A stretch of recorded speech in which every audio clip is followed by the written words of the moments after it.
सत श्री अकाल जी। नमस्कार। मैं जादविंदर। क्या हाल है आप सबका। आज की हमारी वीडियो है, आज मैं आपको यूके की टूरिस्ट वीज़ा रिक्वायरमेंट्स के बारे में बताने लगा हूँ। इसे स्टैंडर्ड टूरिस्ट वीज़ा बोलते हैं। ये 6 मंथ का मिलता है, 2 साल का मिलता है, या इससे ज़्यादा भी मिल जाता है। जितना मतलब ज़्यादा समय का वीज़ा चाहिए उसकी फ़ीस उतनी ही बढ़ती जाती है। जो हम नॉर्मली वीज़ा अप्लाई करते हैं वो 6 मंथ का होता है। उसकी 100 पाउंड वीज़ा फ़ीस है जो एम्बेसी की है, और इसके अलावा VFS के चार्जेस वो अलग से होते हैं। और इसे आप प्रायोरिटी सर्विस में भी अप्लाई कर सकते हो। प्रायोरिटी सर्विस, अगर आपको कोई इमरजेंसी है, आपको जल्दी वीज़ा चाहिए, तो आप प्रायोरिटी सर्विस में अप्लाई कर सकते हो।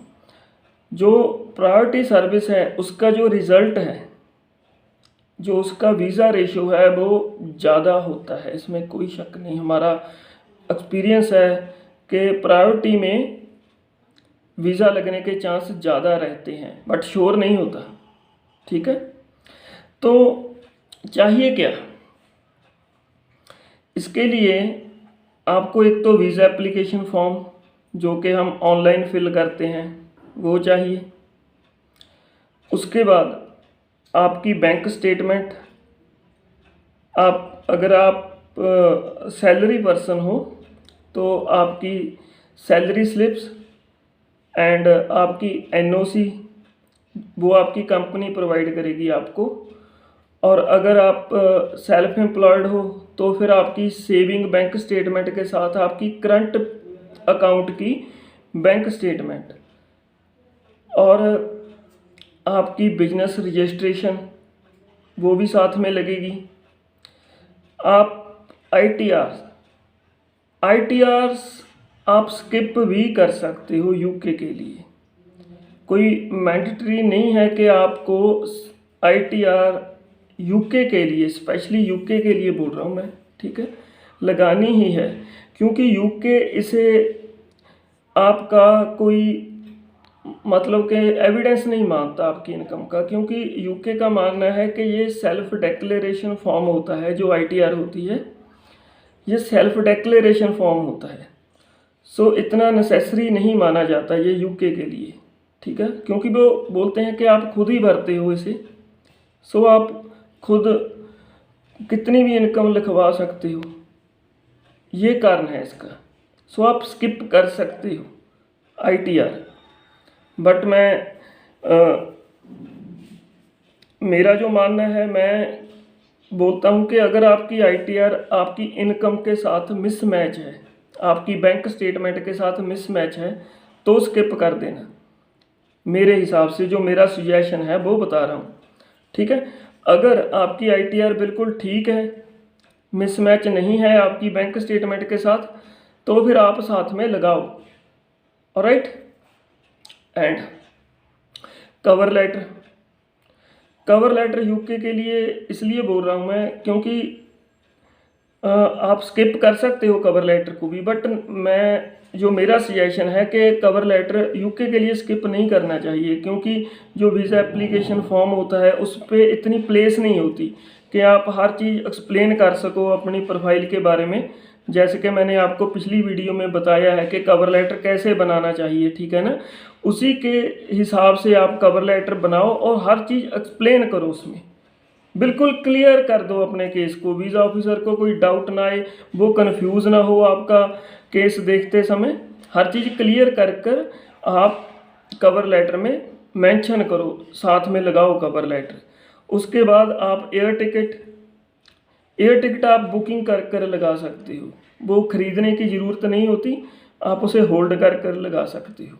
बहुत सी वेबसाइट्स हैं, वो मैं किसी वीडियो में बता दूंगा कि वो कैसे होती है। तो आप उसे टिकट को होल्ड कर लो और वो आप साथ में लगा सकते हो। एक्टनरी भी ज़रूर लगाओ यूके के लिए। एक्टनरी लगाने का कारण ये है कि वीज़ा ऑफिसर आपका ट्रैवल प्लान देख ले कि हाँ आपने ये प्लेस घूमनी है, ये आपका प्लान है। उसे पता चल जाएगा कि आपने पूरी सर्च की हुई है, आपने पूरा प्लान अपने घूमने का तैयार किया हुआ है and you are a genuine visitor. ठीक है जी। तो ये सारी चीज़ें आप यूके में साथ में लगाओ।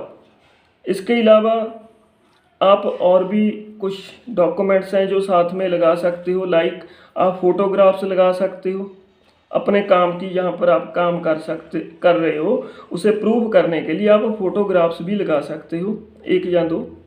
ठीक है, ज़्यादा मैसी करने की ज़रूरत नहीं होती प्रोफाइल को, बस हमने साबित ही करना होता है, 2 फोटोग्राफ्स काफ़ी हैं, बट ये मैंडेटरी नहीं है। ऑलराइट, ये ज़रूरी नहीं है कि आपको लगानी ही है। ठीक है, वो मैं जस्ट ऑप्शनल बता रहा हूँ आपको। अगर आपकी प्रोफाइल थोड़ी बहुत कमज़ोर है और आपको साबित करना है कि आप वर्किंग हो, तो आप ये काम कर सकते हो। ठीक है जी। इसके अलावा और आप प्रॉपर्टी पेपर, अगर आपकी प्रोफाइल एग्रीकल्चर बेस्ड है तो फिर आप सीए रिपोर्ट ज़रूर लगाओ। आपकी बैंक की जो फ़र्द है उसकी ट्रांसलेशन लगाओ।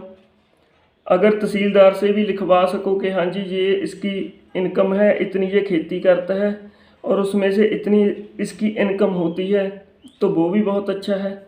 बाकी बैंक स्टेटमेंट तो होती ही है जो साबित करती है कि आपकी आप फसल बेचते हो और उसके जो पैसे हैं वो आपकी बैंक स्टेट में आ रहे हैं, उसमें से आप अपने घर का खर्चा करते हो, वो तो आपकी बैंक स्टेटमेंट से पता चल ही रहा है। ठीक है, तो और अगर दूसरी बात बता दूं, अगर आप बिजनेस कर रहे हो कोई जहाँ आप सैलरी पर्सन हो, तो सीए रिपोर्ट अगर नहीं भी लगाओगे तो कोई प्रॉब्लम नहीं है।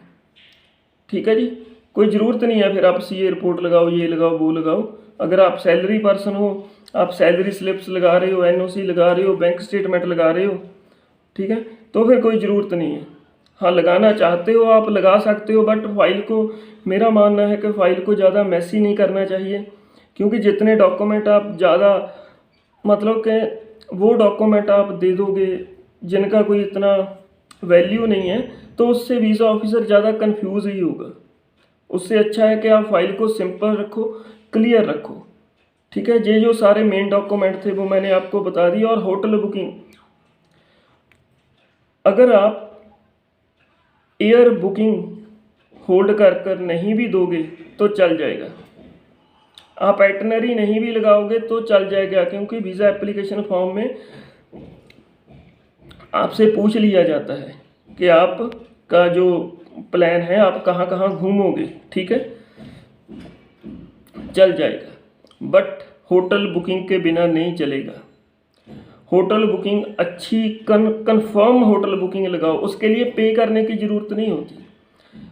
वो भी मैं आपको किसी वीडियो में समझाऊंगा कि वो कैसे करते हैं होटल बुकिंग, क्योंकि ऐसे अभी अगर मैं कोशिश भी करूं तो आपको समझ में नहीं आएगा।